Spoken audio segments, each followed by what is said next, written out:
Hello everyone, welcome to ACE Today we will do the last topic of prokaryotes, that is inclusion bodies. Inclusion bodies क्या होते हैं? ये reserve material होते हैं prokaryotes में. ये मेम्ब्रेनलेस होते हैं. मेम्ब्रेनलेस वाला पॉइंट बहुत इंपॉर्टेंट है कि ये इनके अंदर मेम्ब्रेन नहीं होती है. ये स्टोर होते हैं साइटोप्लाज्म में, stored in cytoplasm, freely present होते हैं साइटोप्लाज्म में. ओके, इनका एग्जाम्पल है phosphate granules, cyanophycean granules, glycogen granules. और एक बहुत इंपॉर्टेंट एग्जाम्पल है गैस वैक्यूल्स का. गैस वैक्यूल्स जो होते हैं ये प्रेजेंट होते हैं blue green and purple and green photosynthetic bacteria में. ये आप एग्जाम्पल याद कर लेना. ना let's start with eukaryotic cells. Eukaryotes में हमारे आते हैं protists, plants, animals and fungi. Okay, इसमें सबसे पहले हम प्लांट और एनिमल सेल में डिफरेंस देख लेते हैं. उसके बाद फिर यूकैरियोटिक सेल्स के बारे में हम आगे बात करते हैं. देखो, जो प्लांट सेल होती है इसमें सेल वॉल प्रेजेंट होती है. ये हमें पता है कि एनिमल सेल में सेल वॉल एब्सेंट होती है और प्लांट सेल में सेल वॉल प्रेजेंट होती है. प्लांट सेल में क्लोरोप्लास्ट प्रेजेंट होता है और एनिमल सेल में क्लोरोप्लास्ट एब्सेंट होता है. वैक्यूल्स प्रेजेंट होते हैं प्लांट सेल में और एनिमल सेल में वैक्यूल्स एब्सेंट होते हैं. और एनिमल सेल में क्या प्रेजेंट होता है? सेंट्रियोल्स प्रेजेंट होते हैं. ये सेल डिवीजन में हेल्प करते हैं. ठीक है, और ये प्लांट सेल में नहीं प्रेजेंट होते हैं. अब देखते हैं कि एक्सटेंसिव कंपार्टमेंटलाइजेशन जो यूकैरियोटिक सेल्स में प्रेजेंट होता है ये क्या होता है. एक्सटेंसिव कंपार्टमेंटलाइजेशन मतलब क्या होता है? सपोज करो कि हमारा एक घर है. उस घर में बहुत सारी दीवारें हैं. जब बहुत सारी दीवारें हैं तो हमें पता है कि कौन सा किचन है, कौन सा बाथरूम है, कौन सा ड्राइंग रूम है, कौन सा लिविंग रूम है, सब हमें पता है. बट अगर सपोज करो सारी दीवारें हट जाए तो सब कुछ सेम हो जाएगा. एक ही घर होगा, उसमें कोई दीवारें नहीं, सब कुछ एक ही में मिल जाएगा. तो एक्सटेंसिव कंपार्टमेंटलाइजेशन मतलब अलग अलग बहुत सारे कंपार्टमेंट्स बने हुए हैं. ठीक है, देखो जो हमारी यूकैरियोटिक सेल्स होती है इनके पास ऑर्गेनाइज्ड न्यूक्लियस होता है. ऑर्गेनाइज्ड न्यूक्लियस होता है. ठीक है, न्यूक्लियर ऑनवेलप होता है. न्यूक्लियर ऑनवेलप होता है जो जो हमारी प्रोकैरियोटिक सेल्स थी उनमें नहीं था. ठीक है, उसके बाद इसमें लोकोमोटरी स्ट्रक्चर्स पाए जाते हैं, साइटोस्केलेटन पाया जाता है. इनका जेनेटिक मटेरियल जो होता है ये ऑर्गेनाइज होता है क्रोमोसोम्स में. Okay, now let's start with cell membrane. ठीक है, ये बहुत इंपॉर्टेंट टॉपिक है by the way. Cell membrane बहुत इंपॉर्टेंट है इस चैप्टर के लिए. ठीक है, सेल मेम्ब्रेन क्या होती है? ये लिविंग होती है. ये क्वासी फ्लूइड होती है. क्वासी फ्लूइड मतलब सेमी. सेमी क्या? सेमी ना ही ये कम्प्लीटली सॉलिड है ना ही ये कम्प्लीटली लिक्विड है. ये हमारी हेल्प कर रही है लेटरल मूवमेंट ऑफ प्रोटीन में. किसमें हेल्प करती है? Helps in lateral movement of protein. Movement of protein. Lateral movement समझ में आ रहा होगा क्या होता है? लेफ्ट से राइट ऐसे ऐसे जा रहा है. ठीक है, प्रोटीन्स जो होते हैं वैसे भी फ्लिप फ्लॉप मूवमेंट्स नहीं करते. आगे हम बात करेंगे.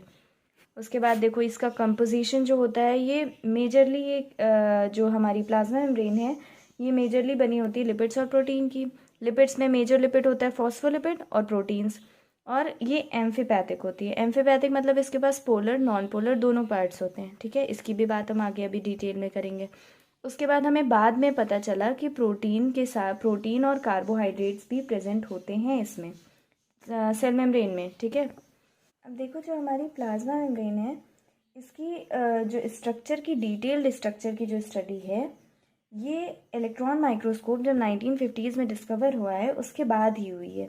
और जो इसकी केमिकल स्टडीज़ जो हुई हैं वो आरबीसी पे हुई हैं. ठीक है, देखो सेल मेम्ब्रेन के बहुत सारे मॉडल्स दिए गए हैं पर एनसीईआरटी में सिर्फ एक ही दिया है तो हमें ऑफकोर्स एक ही पढ़ना है. Prefer NCERT only. Cell membrane जो होती है ये लिविंग होती है. ये भी हम बात कर चुके हैं कि सेल मेम्ब्रेन एक लिविंग सिस्टम है. ये लिविंग सिस्टम क्यों है? क्योंकि ऑर्गेनिज्म के रिक्वायरमेंट के हिसाब से ये चेंज होती रहती है. It is dynamic in nature. इसके हम कंपोजिशन की बात कर चुके हैं. अब हम देखते हैं कि जो मॉडल एनसीईआरटी में दिया गया है फ्लूइड मोज़ेक मॉडल वो क्या है. So let's start with fluid mosaic model जिसे दिया था सिंगर एंड निकोलसन ने. एनसीईआरटी का डेटा है तो ये आपको याद होना चाहिए. निकोलसन ने दिया था. ठीक है, तो इन्होंने कहा कि प्रोटीन की कोई लेयर नहीं है, प्रोटीन एम्बेडेड होते हैं लिपिड की बाइलेयर में। मतलब जैसे पुराने मॉडल्स थे, जैसे PLLP मॉडल था, इन्होंने कहा था कि प्रोटीन की लेयर है, लिपिड की लेयर है, लिपिड की लेयर है, प्रोटीन की लेयर है। तो जो सिंगर एंड निकोलसन थे, इन्होंने कहा कि नहीं, प्रोटीन की एक पर्टिकुलर लेयर नहीं है, बल्कि लिपिड की बाइलेयर में प्रोटीन एम्बेडेड होता है। कैसे एम्बेडेड होता है? ऐसे एक लिपिड की बाइलेयर है और बीच में ये प्रोटीन्स लगे हुए हैं, ठीक है। ओके, अब इस फिगर को समझते हैं। ये देखो, ये हेड है और ये टेल है। ये वाला पार्ट हेड है और ये वाला पार्ट टेल है। जो हेड होता है ये हाइड्रोफिलिक होता है, हाइड्रोफिलिक होता है, इसे पानी से प्यार होता है। और ये जो टेल होती है, दिस इज हाइड्रोफोबिक, इसे पानी नहीं पसंद होता, हाइड्रोफोबिक। जो हमारा हेड है ये बना होता है फॉस्फेट और ग्लिसरॉल का। हेड बना होता है फॉस्फेट और ग्लिसरॉल का मिलकर, ठीक है। और ये पोलर होता है, हेड इज पोलर, ठीक है। अब टेल की बात करते हैं। अब देखो, जो हमारी टेल होती है, इसमें जो टेल है, ये वाली पार्ट, टेल बनी होती है फैटी एसिड की, टेल बनी है फैटी एसिड की, ठीक है। ये नॉन पोलर होती है। मोस्ट ऑफ द टाइम क्या होती है, ये सैचुरेटेड होती है, ठीक है। अगर कभी अनसैचुरेटेड होगी तो क्या होगा, अनसैचुरेटेड मतलब डबल बॉन्ड या ट्रिपल बॉन्ड होगा, तो ये किंक आ जाएगा यहाँ पर, ये ऐसे हो जाएगी, ठीक है। अब देखो, किसी भी मॉलिक्यूल में अगर पोलर और नॉन पोलर पार्ट्स हैं, हेड हमारा पोलर था और टेल हमारी नॉन पोलर थी, तो जब किसी भी मॉलिक्यूल में पोलर और नॉन पोलर दोनों पार्ट्स होते हैं तो उसको हम कहते हैं एम्फीपैथिक, एम्फीपैथिक। देखो, जो हमारी प्लाज्मा मेम्ब्रेन होती है ये सेम होती है सब में, चाहे वो कोई भी ऑर्गेनिज्म हो। अब देखो, यहाँ पर क्या होगा, प्लाज्मा मेम्ब्रेन है ये, यहाँ पे इन्वायरमेंट हो गया, इन्वायरमेंट हो गया, और इधर साइड होगा साइटोप्लाज्म, ठीक है। और ये लिपिड है, ये प्रोटीन है, ये वाला पेरिफेरल प्रोटीन है, बाहर की तरफ है, अरे मतलब पेरिफेरी पे है तो पेरिफेरल प्रोटीन हो गया। और ये पूरा अंदर धंसा हुआ है तो दिस इज इंटीग्रल प्रोटीन। ये क्या है, ये शुगर मॉलिक्यूल्स हैं, ये कोलेस्ट्रॉल है, ठीक है। तो जो हमारे लिपिड है, लिपिड में हमारे फ्लिप फ्लॉप मूवमेंट होता है, लेकिन बहुत रेयर होता है, बट हो जाता है।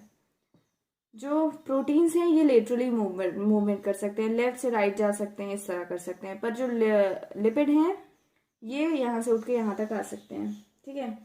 तो ये जो हमारे ओलिगोसैकेराइड्स के फ्लैग होते हैं, ये हमारी हर सेल्स पे प्रेजेंट होते हैं। ये ट्रिगर कर जाता है इम्यूनिटी को, जो इम्यूनिटी को ट्रिगर करे उसको हम कहते हैं एंटीजन, है ना। तो ये जो शुगर के मॉलिक्यूल्स हैं ये एक्ट करते हैं एज एंटीजन, ठीक। अब जब ऑटो इम्यून डिसऑर्डर होता है तो इसमें क्या होता है, हमारा इम्यून सिस्टम होता है ये अपनी ही सेल्स को नहीं पहचानता है और अल्टीमेटली अपनी ही सेल्स को किल कर देता है, ठीक है।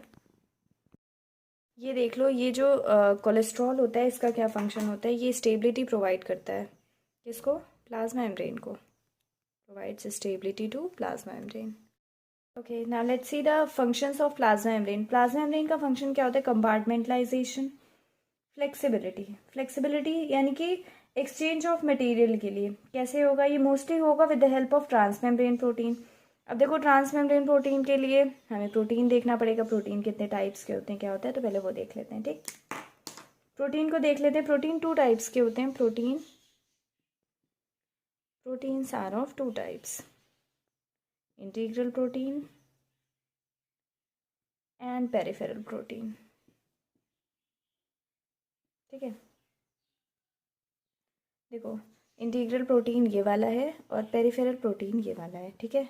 पेरिफेरी पे है तो पेरिफेरल प्रोटीन, इंटीग्रल प्रोटीन पूरा अंदर तक है तो ये इंटीग्रल प्रोटीन। इंटीग्रल प्रोटीन को ट्रांसमेम्ब्रेन प्रोटीन भी कहते हैं, ठीक। देखो, जो हमारे इंटीग्रल या फिर ट्रांसमेम्ब्रेन प्रोटीन्स होते हैं ये 2 तरह के होते हैं, चैनल प्रोटीन्स और कैरियर प्रोटीन्स, ठीक। तो देखो, ये जो चैनल प्रोटीन्स होते हैं ये कैसे होते हैं, अगर इसका साइज और चार्ज मैच कर गया तो निकल जाएगा, ठीक है।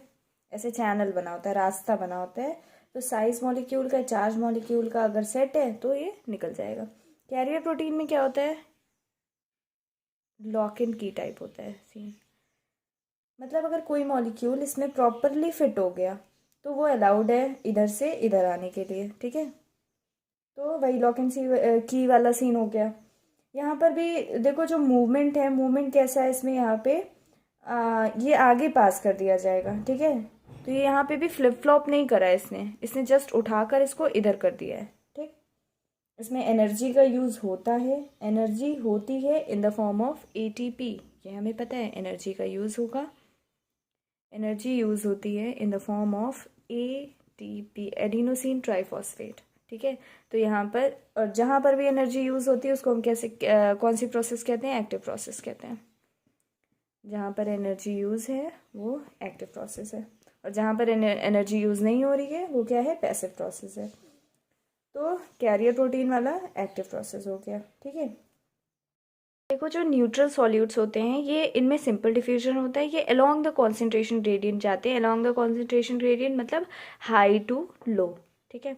वाटर का मूवमेंट ऑफ वाटर हमेशा जो होगा वो ऑस्मोसिस से होगा। Osmosis is a type of diffusion, ये भी हाई से लो कॉन्सेंट्रेशन पे जाएगा।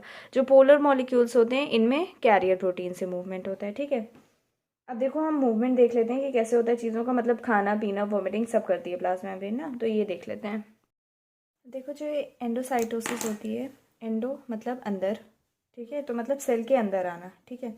ये होती है दो तरह की, फैगोसाइटोसिस और पिनोसाइटोसिस। अगर कोई भी चीज़ सॉलिड है वो उसको सेल के अंदर आना है तो उसको कहेंगे फैगोसाइटोसिस। अगर कोई भी चीज़ लिक्विड फॉर्म में अंदर आ रही है तो उसको हम कहेंगे पिनोसाइटोसिस।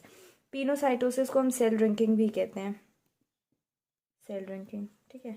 और फैगोसाइटोसिस को हम सेल ईटिंग भी कहते हैं, ठीक है। यहाँ पर क्या होता है, कोई भी जो भी फूड पार्टिकल आना है या कोई भी चीज़ आनी है अंदर तो वो वेसाइकल बनाकर अंदर आ जाएगी, ठीक है ना। लेट्स सी अगर सेल के बाहर कुछ जा रहा है तो उसको क्या बोलेंगे, उसको बोलेंगे एक्सोसाइटोसिस। एक्सोसाइटोसिस मतलब सेल के बाहर जा रहा है, सेल वॉमिटिंग,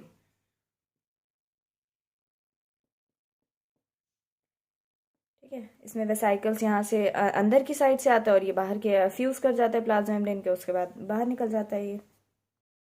देखो जो हमारी प्लाज्मा मेम्ब्रेन है ये लिपिड की बनी हुई है ना। तो ये पानी को कैसे अंदर बाहर आने देगी, है ना। तो पानी के लिए कुछ स्पेशल प्रोटीन्स प्रेजेंट होते हैं, उनको हम कहते हैं एक्वापोरिन्स। ये पानी का ट्रांसफ़र करते हैं, ये 8 टाइप्स के होते हैं, ठीक है।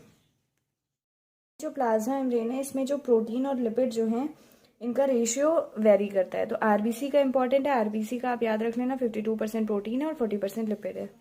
जो क्वासी फ्लूइड नेचर होता है इसकी वजह से अभी हमने बात करी थी कि लेटरल मूवमेंट ऑफ प्रोटीन होता है ओवरऑल बाइलेयर ऑफ लिपिड में। तो जो एबिलिटी है मूव करने की विद इन द मेम्ब्रेन उसको हम मेजर करते हैं एज फ्लूइडिटी, ठीक है। फ्लूइड नेचर जो मेम्ब्रेन का है ये इम्पॉर्टेंट है from the point of view of functions like cell growth, cell division, formation of intercellular junctions, secretion और एंडोसाइटोसिस, ठीक है। और एक पॉइंट ये बच रहा था कि जो एक्टिव ट्रांसपोर्ट है इसका एग्जांपल है, एक्टिव ट्रांसपोर्ट का एग्जांपल है सोडियम पोटेशियम पंप, ठीक है। इसके साथ हमारी जो प्लाज्मा मेम्ब्रेन है ये ख़त्म हो गई।